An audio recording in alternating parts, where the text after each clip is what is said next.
Okay, so theory of plate tectonic के बारे में समझ लेते हैं। Theory of plate tectonic basically है क्या? तो प्लेट टेक्टोनिक एक थ्योरी है जिसको बहुत सारे साइंटिस्ट जोग्राफर के द्वारा डेवलप किया गया। अब इसमें बताया जाता है कि किस तरह से वॉल्केनिक इरप्शन आता है, कैसे हिमालय जैसे माउंटेन फॉर्म होते हैं, इसी तरह से अर्थक्वेक कैसे आता है, ये सारी चीज़ों के बारे में हम लोग पूरी तरीके से स्टडी करेंगे।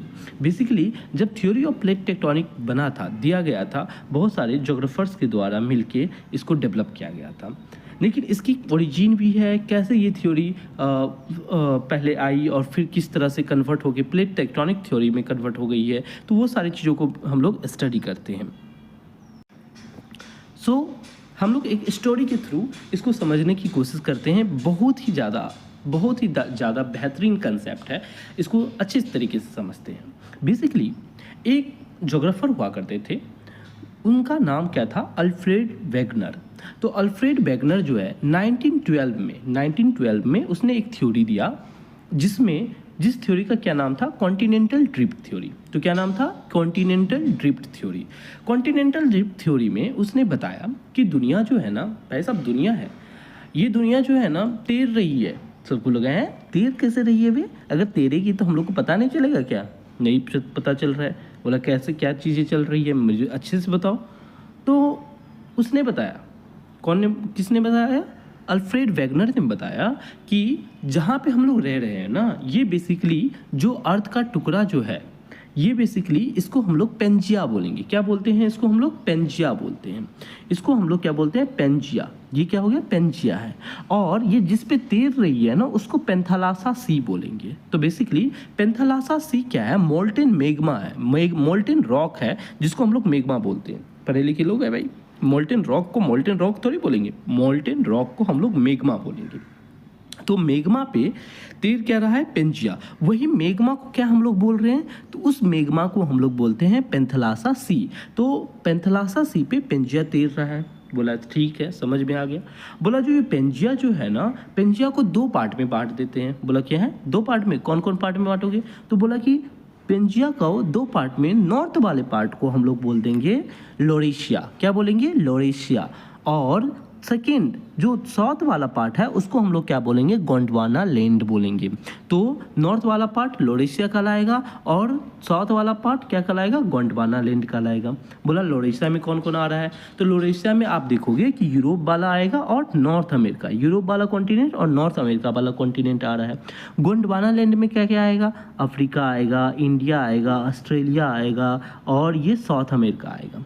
तो पहले जो हुआ करता था ना, इसी टाइप से हुआ करता था। आप देख रहे हो ना कि जो हमारा जो अर्थ जो हुआ करता था ना, वो पहले ऐसा ही हुआ करता था, लेकिन ये धीरे धीरे शिफ्ट होता गया, ड्रिफ्ट करता गया। ये जो कॉन्टिनेंट है ना, ये सारे कॉन्टिनेंट एक ही साथ हुआ करते थे। अभी ये कॉन्टिनेंट जो है ना धीरे धीरे ड्रिफ्ट करना स्टार्ट कर दिए। ड्रिफ्ट कैसे करना स्टार्ट कर दिए? तो ऐसा कहा जाता है कि 2 से 10 सेंटीमीटर एवरी ईयर ये सारे कॉन्टिनेंट क्या कर रहे हैं? एक दूसरे से ड्रिफ्ट कर रहे हैं और धीरे धीरे ड्रिफ्ट करके ये अपने अपने जगह पे जा रहे हैं। लेकिन आप ये देखो ना किस तरह से इसमें फिट भी हो जाता है।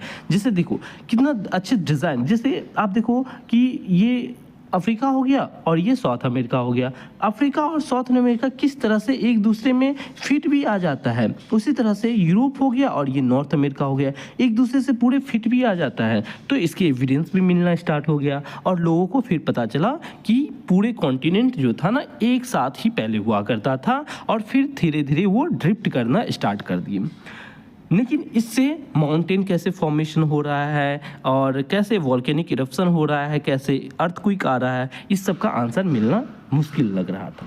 फिर धीरे धीरे सवाल और खड़े होते जाते हैं। जैसे मैं एक आपको 3D इमेजिनेशन के थ्रू भी दिखाता हूँ कि किस तरह से ड्रिफ्ट हो रहे हैं। 2 से 10 सेंटीमीटर जो है ना, ये किस तरह से हमारे जो टेक्टोनिक प्लेट, अच्छा ये सारे टेक्टोनिक प्लेट्स कहलाते हैं, ये प्लेट, तो ये किस तरह से टेक्टोनिक प्लेट्स एक दूसरे से ड्रिफ्ट हो रहे हैं, वो चीज़ मैं आपको दिखाता हूँ। ओके, सो अभी हम लोग देखते हैं 3D इमेजिनेशन के थ्रू कि किस तरह से ड्रिफ्ट हो रही है टेक्टोनिक प्लेट्स जो है ना, किस तरह से ड्रिफ्ट हो रही है, इसको समझने की कोशिश करते हैं। तो देखो किस तरह से ड्रिफ्ट हो रही है। अभी जो स्टार्ट होगी ना, उसको हम लोग देखते हैं कि किस तरह से इसको हम लोग ड्रिफ्ट करते हैं। एक बार ड्रिफ्ट करके देखते हैं। देखो ये अभी सब कुछ सारे कॉन्टिनेंट्स के नाम पता चल रहे हैं, सारे कॉन्टिनेंट्स दिख रहे हैं हम लोगों को। अभी ये क्या हो रहा है कि ड्रिफ्ट होना स्टार्ट होगा। अभी ड्रिफ्ट कैसे होगा वो देखते हैं। देखो धीरे धीरे किस तरह से ड्रिफ्ट हो रही है वो देखते हैं। अभी ये इंडिया है, देखते जाओ अभी इंडिया किस तरह से अभी आगे बढ़ेगा। देखो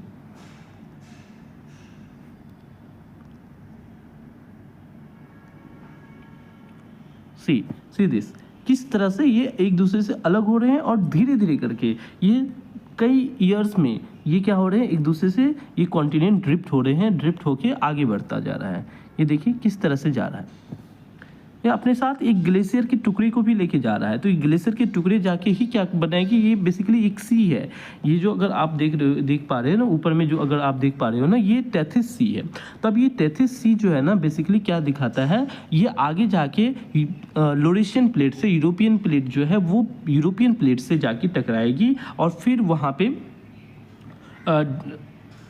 पे फिर जो प्लेट्स जो टकरा के एक अलग से लैंड फॉर्म को बनाती है। वो मैं बताऊंगा किस तरह से बाउंड्री फॉर्म हो रही है। लेकिन इस तरह से देखो किस तरह से ये जा रही है और अभी जाके ये टकरा रही है। देखो ये देखो इस तरीके से कुछ ये टकराती है। ये देखो ये यूरोपियन प्लेट था और यहाँ से इंडियन प्लेट आके यहाँ से टकराती है। तो ठीक है, तो आपने देखा कि किस तरह से सारी चीज़ें ओके। सो आपने प्लेट टेक्टोनिक थ्योरी में ये चीज़ें देख ली कि प्लेट जो है ना वो टेक्टोनिक प्लेट जो है ना वो किस तरह से ड्रिफ्ट कर रही है। अब हम लोग देखते हैं ये सारे जो प्लेट्स है ना, ये सारे जो टेक्टोनिक प्लेट्स है ना, इसमें 7 मेजर टेक्टोनिक प्लेट्स है। 7 मेजर टेक्टोनिक प्लेट्स में हम लोग देखते हैं कि क्या क्या 7 मेजर टेक्टोनिक प्लेट्स है। पहले देखते हैं पैसिफिक प्लेट्स। पैसिफिक प्लेट्स जो है ना ये कौन से रीजन में आता है, तो पैसिफिक ओशियन जो है हमारे पास, तो पैसिफिक ओशियन में पैसिफिक प्लेट्स है। बेसिकली इसके जो फीचर्स क्या क्या है, तो ये लार्जेस्ट प्लेट है, सबसे बड़ा प्लेट अगर आपसे पूछा जाए या लार्जेस्ट प्लेट पूछा जाए तो वो कौन सा है, पैसिफिक प्लेट है।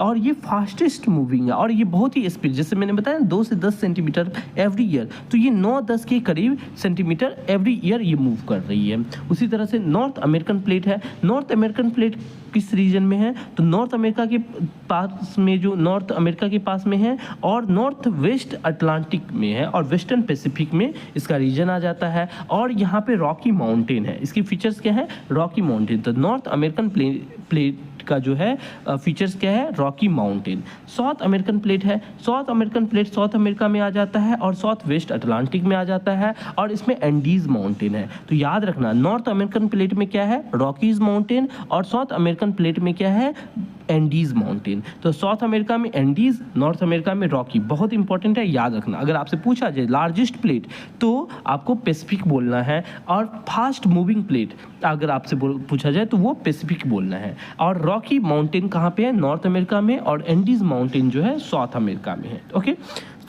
आगे हम लोग देखते हैं यूरेशियन प्लेट। यूरेशियन प्लेट जो है वो कहाँ पे है, तो यूरेशियन प्लेट यूरोप और मोस्ट ऑफ द एशिया में है। और यहाँ पे इसी के कॉलिजन, यूरेशियन प्लेट और इंडियन प्लेट के कॉलिजन से ही हिमालय फॉर्म हुआ है।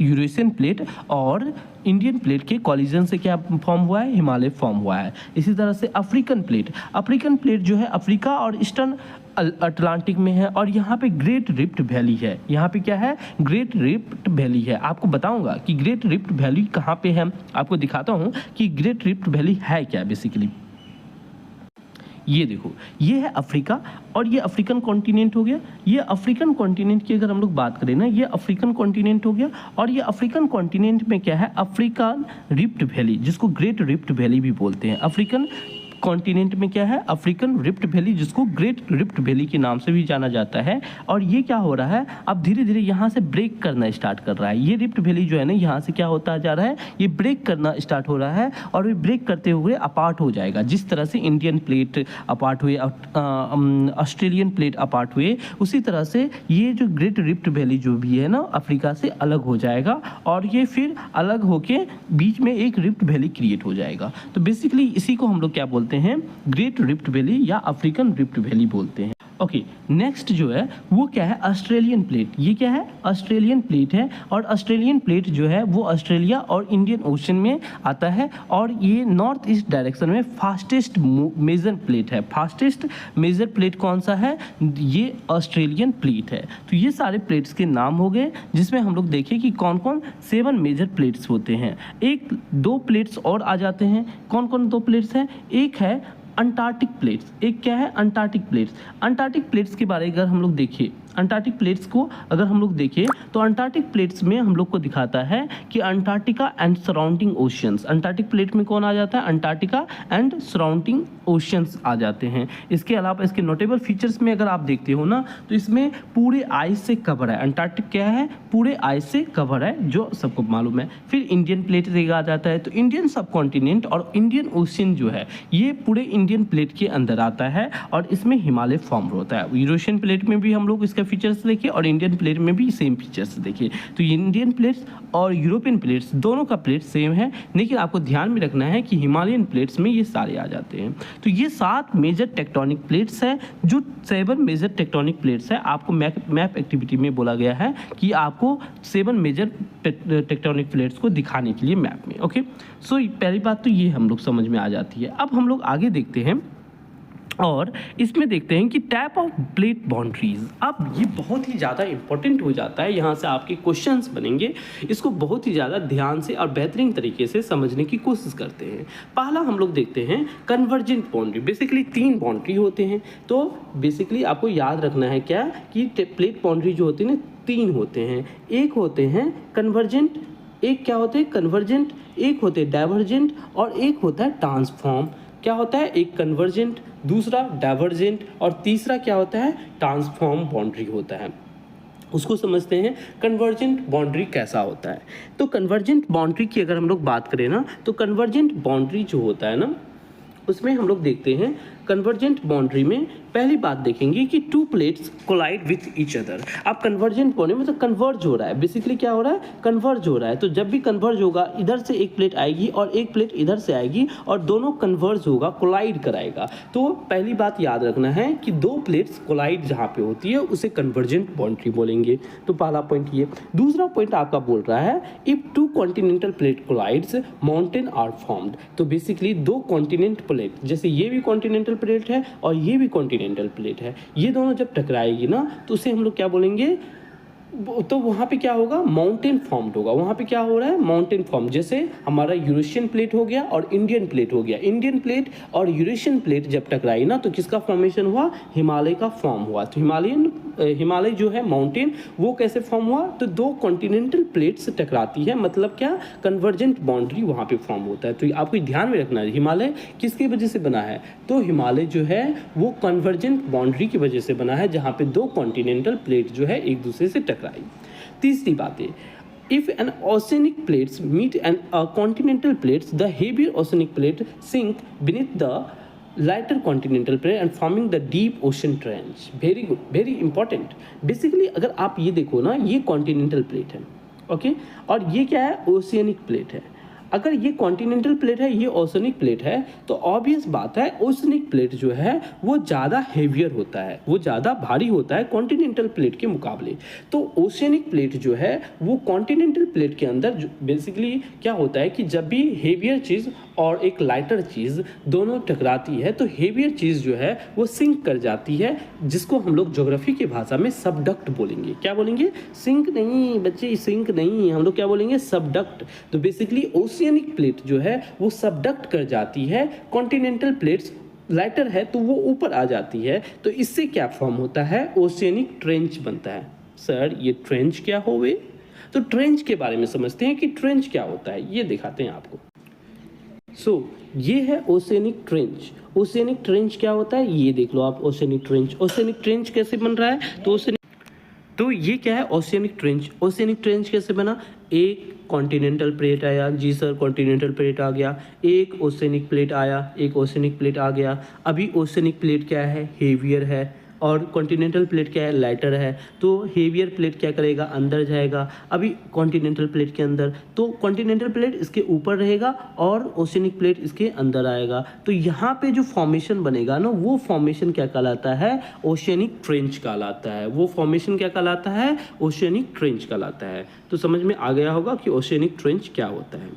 ओके, आप लोग इमेजिन नहीं कर पाते होंगे कि किस तरह से कन्वर्जेंट बाउंड्री होता है। तो देखो, आप लोग के लिए मैं एक 3D इमेजिनेशन भी लेके आ गया हूँ कि किस तरह से कन्वर्जेंट बाउंड्री होता होगा। देखो, समझते हैं। देखो, ये कन्वर्जेंट बाउंड्री में हम लोग क्या देख रहे हैं कि ये क्या है, ओशियनिक प्लेट है। ये क्या है, ओशियनिक प्लेट है। आप देख पा रहे हो कि ये क्या है, ओशियनिक प्लेट है, और ये क्या है, कॉन्टिनेंटल प्लेट है। अब ओशियनिक प्लेट और कॉन्टिनेंटल प्लेट जब टकराई ना, तो इससे क्या हो गया, अब यहाँ पे देखो, कॉन्टिनेंटल प्लेट ये था और ओशियनिक प्लेट ये था। अभी कॉन्टिनेंटल प्लेट और ओशियनिक प्लेट जब टकराती है ना, तो oceanic plate direct, oceanic plate क्या हो रहा है, डायरेक्ट सबडक्ट कर रही है। ओशियनिक प्लेट क्या हो रही है, डायरेक्ट सबडक्ट कर रही है, और कॉन्टिनेंटल प्लेट इसके ऊपर जा रहा है। तो यहाँ पे तो पहली बात ओशियन ट्रेंच बन गया। यहाँ पे क्या बन गया, ओशियन ट्रेंच बन। कन्वर्जेंट प्लेट बाउंड्री से क्या फॉर्मेशन हो रहा है, माउंटेन बन रहा है, इसके अलावा माउंटेन बन रहा है, इसके अलावा वॉल्केनो बन रहा है, अर्थक्वेक आ रहा है, और ओशियन ट्रेंचेस का फॉर्मेशन हो रहा है। तो ये कन्वर्जेंट बाउंड्री के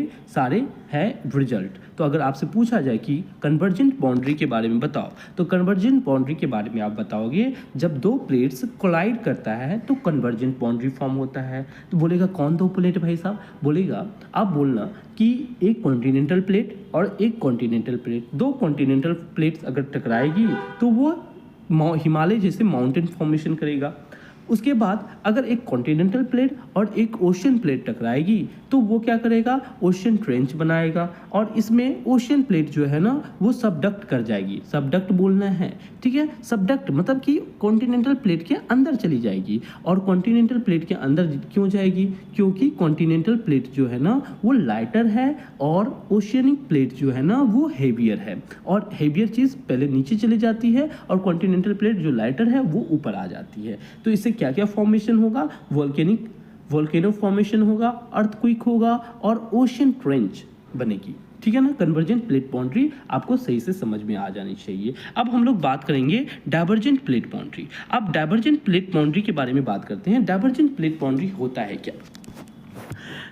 अब यहाँ से एक चीज़ आप अच्छे से समझो कि डाइवर्जेंट प्लेट बाउंड्री मतलब एक प्लेट बाउंड्री इधर जा रही है, एक प्लेट बाउंड्री इधर जा रही है। तो एक प्लेट बाउंड्री इधर गई और एक प्लेट बाउंड्री इधर गई, तो ये क्या कहलाएगा, डाइवर्जेंट प्लेट बाउंड्री कहलाएगा। अभी डाइवर्जेंट बाउंड्री जो होता है ना, इसमें दो प्लेट जो है ना मूविंग अपार्ट, एक प्लेट दूसरे प्लेट से दूर जा रही है, एक प्लेट दूसरे प्लेट से दूर जा रही है। दूसरा पॉइंट इसमें बताया जा रहा है कि magma rises from the mantle to fill the gap creating new crust. अब बेसिकली एक प्लेट ये है, दूसरी प्लेट ये है। अब यहाँ पे तो मैग्मा है, यहाँ पे तो पूरा मैग्मा भरा पड़ा हुआ है। तो अब यहाँ से क्या होगा, मैग्मा निकलना स्टार्ट होगा। यहाँ से क्या होगा, मैग्मा निकलना स्टार्ट होगा। तो यही बात बताया जा रहा है। और तीसरी बात है इसके एग्जाम्पल अगर आप देखते हो तो मिड अटलांटिक रीज क्या है, मिड अटलांटिक रीज है। हम लोग देख रहे थे डाइवर्जेंट प्लेट बाउंड्री में मिड अटलांटिक रीज बन रहा है। डाइवर्जेंट प्लेट बाउंड्री में जब मिड अटलांटिक रीज बनता है ना, तो इसी को क्या बोलते हैं, मिड अटलांटिक रीज बोलते हैं। बेसिकली ये अटलांटिक सी है।